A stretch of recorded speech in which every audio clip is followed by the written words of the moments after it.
Supreme court के order के बाद अब हरीश राणा अपनी जीवन के आखिरी पड़ाव पर है।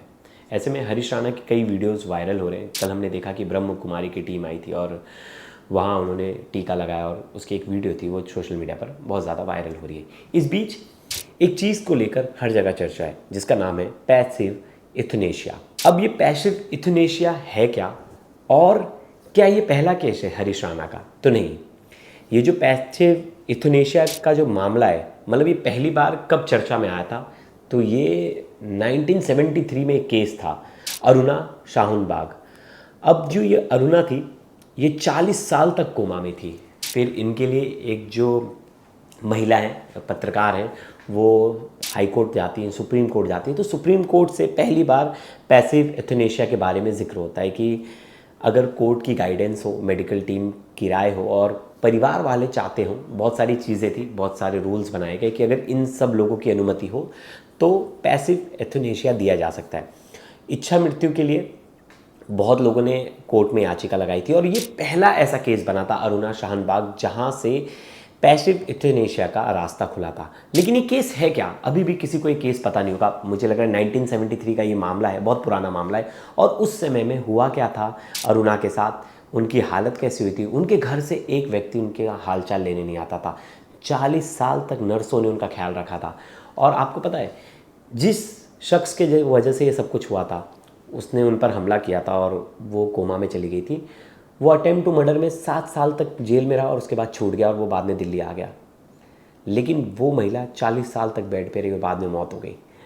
कोर्ट ने उस शख्स को उम्र कैद की सज़ा क्यों नहीं दी, ये भी चर्चा का विषय था कि वो तो एक तरह से उस कंडीशन में चली गई थी जहां आदमी कोई कुछ कर ही नहीं सकता, और उसे कोर्ट ने मर्डर की कैटेगरी में ही क्यों नहीं माना और उसमें सज़ा क्यों नहीं सुनाई। बहुत सारी चीज़ें, और हमारे समाज में, लॉ में और हर चीज़ में एक ग्रे एरिया है जिसका फ़ायदा कुछ आरोपी उठा लेते हैं और कुछ केसेस ऐसे होते हैं जो उदाहरण सेट कर जाते हैं। तो अरुणा का केस वही था। तो पहले हम डिस्कस करेंगे अरुणा के केस के बारे में कि अरुणा का केस क्या था और कैसे अरुणा के केस ने पैसिव एथनेशिया के बारे में कोर्ट ने पहली बार जिक्र किया। और तब से राह खुली कि अगर कोई ऐसी फैमिली है जहां हरीश जैसा केस है और परिवार वाले खुद चाहते हैं कि उनका बेटा जो कि है एक अच्छा जीवन जी कर जाए, वो दर्द और पीड़ा में नहीं चाहते कि उनका बेटा रहे, बच्चा रहे बहुत सालों तक, और वो अपना दर्द और पीड़ा बता भी नहीं पाता अपने परिवार वालों को। तो ऐसे में वो चाहते थे कि वो प्राकृतिक तौर पर नेचुरली उसकी डेथ हो जाए और वो अपना जीवन जो है अच्छे से, बिना पीड़ा बिना दर्द से समाप्त कर ले। तो हम डिस्कस करेंगे इस पूरे केस के बारे में। तो शुरुआत से इस केस के बारे में बात करेंगे, लास्ट तक इस वीडियो में बने रहिएगा। नमस्कार, मेरा नाम है प्रवेश पांडे और आप देख रहे हो क्राइम तक। साल 1973, 24 साल की अरुणा शाहून बाग। ये वैसे मूलतः रहने वाली कर्नाटका की थी और डॉक्टर की पढ़ाई के लिए ये प्रिपरेशन कर रही थी उस समय पे, और ये चाहती थी कि ये डॉक्टर बने। लेकिन घर की परिस्थितियाँ कुछ ठीक नहीं थी, फीस की दिक्कत थी। तो ऐसे में घर वालों ने इन्हें नर्स की पढ़ाई कराई और नर्स का कोर्स कराया, जिसके बाद ये मुंबई के बड़े फेमस हॉस्पिटल के एम हॉस्पिटल कहा जाता है उसे, के एम हॉस्पिटल में ये आई। किंग एडवर्ड मेमोरियल हॉस्पिटल है, वहाँ ये आई और वहाँ ये नर्स बन गई। अब नर्स बनने के बाद इन्होंने बोला कि मुझे रिसर्च करना है, मुझे रिसर्च टीम में रखिए। वैसे तो ये बहुत ही अच्छी लेडी थी, इनके बारे में जितने लोग हैं बताया जाता था कि 24 साल की उम्र थी लेकिन बहुत एक्टिव थी और ये कभी समय नहीं देखती थी, 12 घंटे वर्किंग करती थी और बहुत आधा समय जो है इनका वो हॉस्पिटल में ही जाता था, कुछ समय ये अपने हॉस्टल में रहती थी जाकर। ऐसे में ये सबकी देखभाल करती थी और काफ़ी अच्छा नाम था अरुणा का। अब अरुणा की उम्र भी हो गई थी, तो ऐसे में घर वालों ने अरुणा की शादी का भी प्लान बनाया और उनका रिश्ता एक लड़के से तय किया। अब उससे एंगेजमेंट भी हो जाती है, इस बीच एंगेजमेंट हो जाती है और वो अपना हॉस्पिटल आती जाती है। अब इनकी जब पूरा प्रोसेस चल रहा था इनके एंगेजमेंट का, अब इनका डिपार्टमेंट जो है शिफ्ट किया जाता है। अब डॉग लेबोरेटरी में इनको शिफ्ट किया जाता है। मतलब अगर आपको डॉग्स काट लेते हैं, कुत्ता काट लेता है, तो उसमें क्या इलाज किया जाए, और उसके लिए रिसर्च के लिए अलग से एक लेबोरेटरी के हॉस्पिटल में बनाई गई थी। मुंबई का बड़ा ही फेमस हॉस्पिटल है ये। अब वहाँ लेबोरेटरी बनाई गई थी तो वहाँ बहुत सारे डॉग्स भी रखे थे जिन पर रिसर्च होता था कि डॉग्स का बिहेवियर कैसा होता है, कौन सा डॉग काटता है तो कौन सी बीमारी होती है, कितना घातक कौन सा डॉग हो सकता है, ऐसे सब रिसर्च हो रहे थे। उसी बीच डॉग्स के लिए उस समय पे वहाँ के एम हॉस्पिटल में मीट आता था, मटन आता था, और मटन जो है वो उन्हें दिया जाता था खाने के लिए। अब ऐसे में जो उनकी देखभाल करने के लिए वहाँ एक वार्ड बॉय था के एम हॉस्पिटल में, वो वार्ड बॉय जो था वो थोड़ा सा बदमाश था और वो चोरी करता था। उसका नाम था सोहन लाल। सोहन लाल क्या करता था, जो मीट डॉग्स के लिए आ रहा था, जो मटन जो डॉग्स के लिए, कुत्तों के लिए आता था, वो मटन वो अपने घर लेकर चला जाता था और बाहर वो बेच देता था। और उसकी जगह पर उन्हें ख़राब जो चिकन की मीट की दुकान होती थी, जो ख़राब मीट बचता था वो ला कर देता था, और अच्छा जो खाना था वो लेकर चला जाता था, अच्छा मीट। ऐसे में अरुणा ने देखा, अरुणा बहुत एक्टिव थी हॉस्पिटल में, अगर कोई गलत कार्य हो रहा है तो उसके खिलाफ आवाज़ उठाती। तो उन्होंने नोटिस किया कि ये तो कुत्तों का खाना और ये अपने साथ लेकर चला जाता है सोहनलाल। इसमें उसने सोहनलाल को टोका और बोला कि ये तो तू चोरी कर रहा है और तेरे बारे में जो है तेरी कंप्लेंट मैं ऊपर कर दूंगी। इस बात पर वो और गुस्सा हो गया और वो अरुणा से लड़ने लगा, बहुत ज़्यादा लड़ने लगा। अरुणा अरुणा को उसने धक्का मारा, लड़ाई लड़ाई तक उतर आया वो। अब ऐसे में सोहनलाल जो था वो अरुणा को धमकी देने लगा कि अगर तुमने किसी को कुछ बोला तो तुम्हारी हत्या कर दूंगा। लेकिन अरुणा डरी नहीं। अरुणा ने उसकी एक शिकायत जो थी अपर लेवल पे, जो ऊपर सीनियर डॉक्टर्स थे, उनको कर दी, और जो वहाँ इंस्टीट्यूट के लोग थे केईएम के, उनको कर दी। इसके बाद सोहनलाल को डांट पड़ी और उसे वार्निंग दिया गया। अब इस बात का गुस्सा लेकर सोहनलाल वेट कर रहा था कि अब अरुणा को सबक सिखाऊंगा। अरुणा एक दिन अपना शिफ्ट ख़त्म करके कैंपस में निकलती है।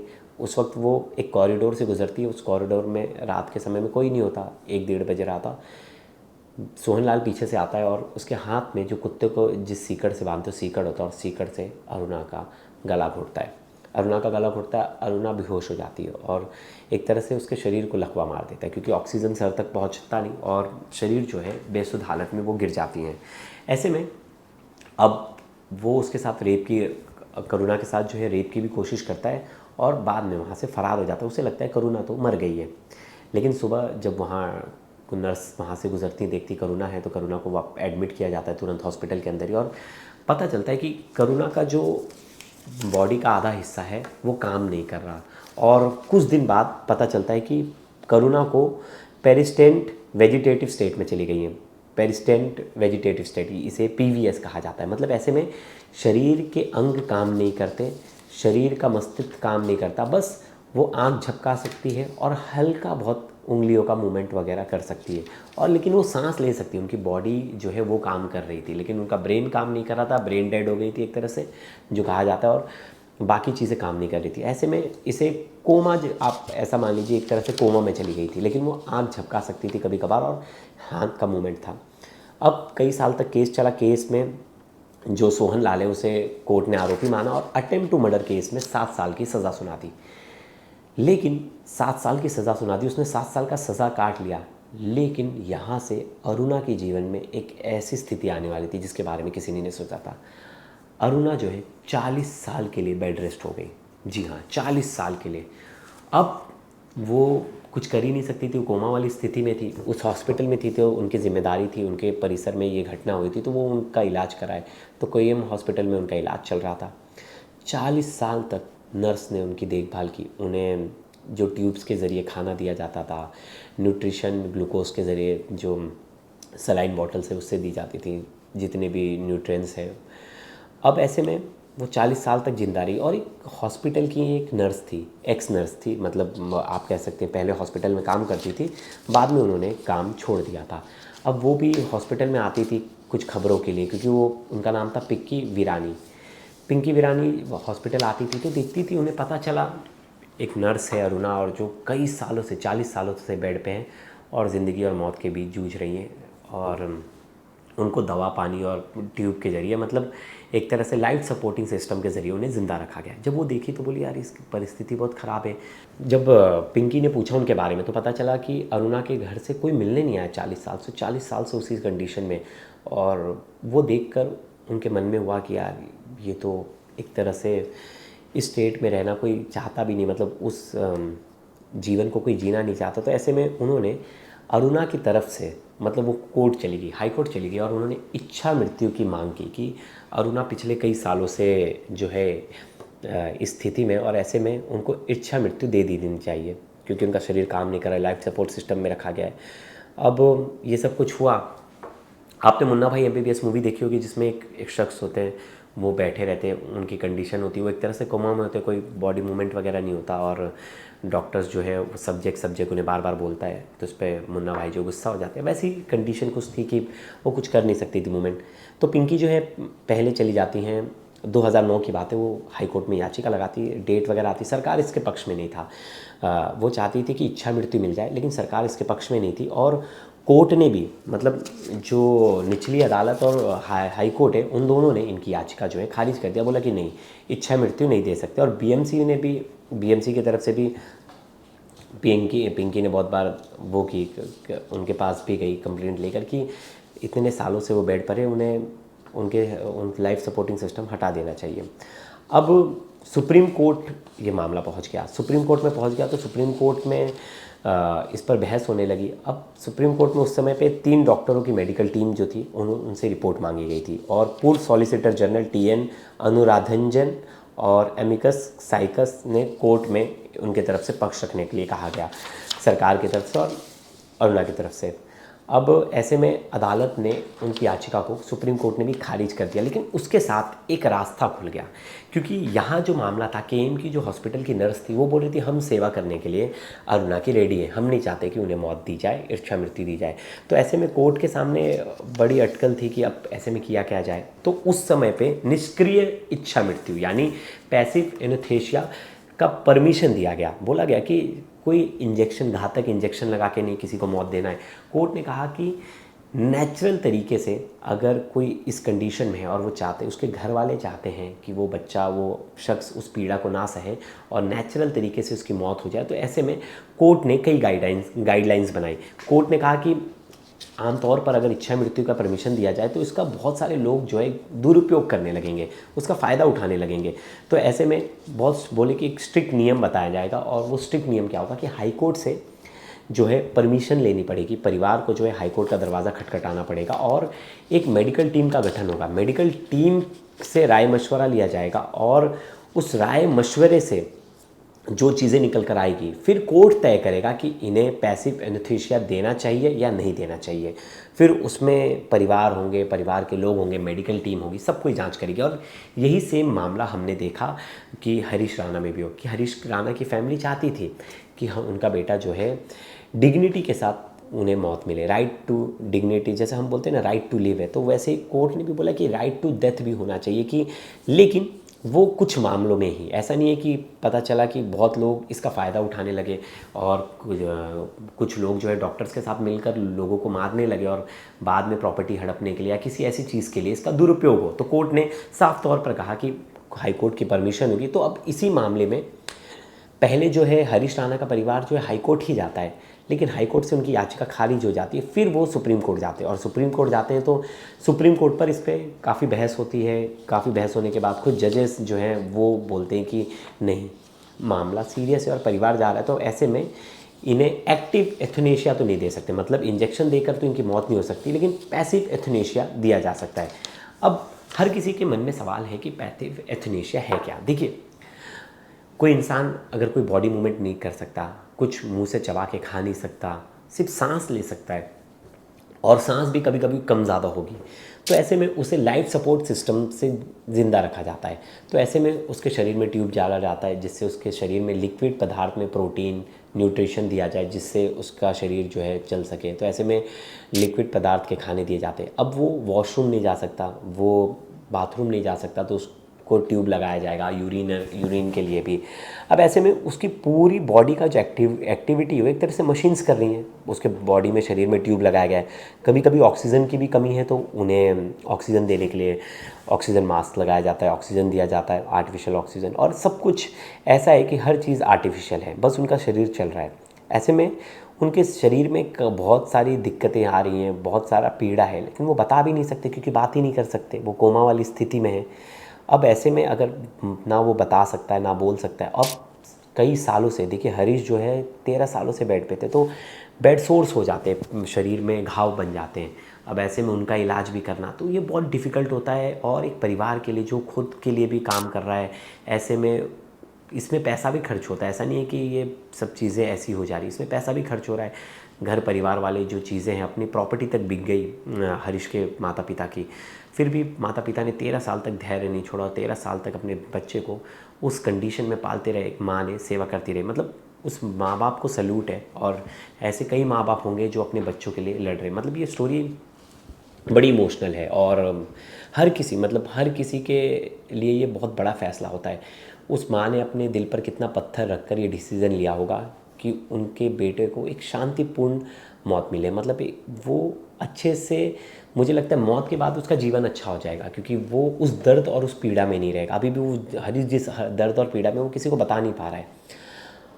और अब उनकी मम्मी का कल मैंने एक इंटरव्यू देखा था, उन्होंने पूछा था, उनसे पत्रकार ने पूछा था आपको कैसा लग रहा है, तो बोलती एक माँ को कैसा लगेगा उनका बेटा जा रहा है। मेरे पास कोई शब्द नहीं है इसे बयां करने के लिए। और मैं चाहती हूँ हमारा बच्चा जहाँ भी रहे वो खुश रहे और वो अच्छे से रहे, और वो हमें जहाँ से भी देखे वो अपने माँ बाप उसे कभी नहीं भूलेंगे। और एक स्मार्ट लड़का था, अच्छा लड़का था हरीश, और अच्छी पढ़ाई करता था, टॉपर था। फिर एक एक्सीडेंट की वजह से ये सब चीज़ें हो गई और उसकी वजह से वो इस कंडीशन में पहुंच गया। तो ऐसे में क्योंकि अब वो नहीं देखा जाता, ऐसे इसके तकलीफें नहीं देखी जाती। इस तरीके से इसकी परेशानी है, बेड सोल है, पीछे हाथ पैर टेढ़े हो गए हैं। तो पहले तो आप लोगों ने भी मेरे ख्याल से कोई पूजा पाठ दरबार सब कुछ जी छोड़ा नहीं होगा। कुछ नहीं छोड़ा जी हमने। अब बस यही था, बस लास्ट अब ये लग रहा है भगवान अब अपने आप मुक्ति दे रहे बस। बाकी हम नहीं बोल रहे आप ठीक करो, मुक्ति दे रहे अब, क्योंकि अब नहीं है इसके शरीर में कुछ नहीं है। कोर्ट ने डायरेक्शन तो दे दिया है सरकार को, और सरकार को कहा है कि इस पर आप एक नियम बनाइए, एक रूल बनाइए। और आप पैसिव एथनेशिया को, बहुत सारे ऐसे केस हैं जहाँ बहुत सालों सालों से बच्चे जो हैं और कुछ लोग जो हैं वो बेड पर हैं और वो खुद से कोई एक्टिविटी नहीं कर सकते, एक तरह से लाइफ सपोर्ट सिस्टम पर है, जो कि परिवार पर भी उसका भार पड़ रहा है। और उनके वजह से वो परिवार के लोग भी उन सब चीज़ों में बिज़ी हैं, इन्वॉल्व हैं, खुद के लिए कुछ नहीं कर पा रहे, पैसा भी जा रहा है, आर्थिक स्थिति भी ख़राब हो रही है घर की। और ऐसे में 24 घंटे कोई ख्याल नहीं रख सकता। तो ऐसे में एक मच्छर भी अगर उसके ऊपर बैठा है, काट रहा है, तो उसे वो बता नहीं सकता कि उसे मच्छर काट रहा है। उसके आसपास में कोई अगर कोई कीड़े हैं, अगर कोई उसके साइड से जा भी रहे हैं, उसके शरीर पर बैठ गए हैं, तो वो बता नहीं सकता, कुछ बोल नहीं सकता। तो ये दर्द पीड़ा 24 घंटे उस पर नज़र रखना, ये बहुत हार्ड काम है, जो कि बोलने में बहुत लोगों ने, मैंने देखा कमेंट कर रहे थे कि अरे आप कौन होते हो डिसाइड करने वाले उसे इच्छा मृत्यु मिले। लेकिन अगर जो उस कंडीशन में वही समझ सकता है उस इंसान का डर। तो ये दोनों का केस, अरुणा शानबाग और हरीश राणा, ये दोनों केस ने भारत में एक दिशा तय की कि कोई इस तरह के अगर पेशेंट है तो वो कोर्ट का दरवाज़ा खटखटा सकते हैं, और कोर्ट से राय मशवरा लेकर, मेडिकल टीम से राय मशवरा लेकर पैसिव एथनेशिया के लिए वो जा सकते हैं। और अब जो है धीरे धीरे लाइफ सपोर्ट सिस्टम जो है हटाया जाएगा। लेकिन सवाल है कि अब क्या क्या किया जाएगा। अब एम्स में उन्हें लेकर जाया गया है चुपचाप। और कल हमने एक वीडियो देखी हरीश की, जो ब्रह्म कुमारी की टीम है वो हरीश के पास जाती है, उसे टीका लगाती है और बोलती है सबको माफ़ करना और सबसे माफ़ी मांगते हुए जाना।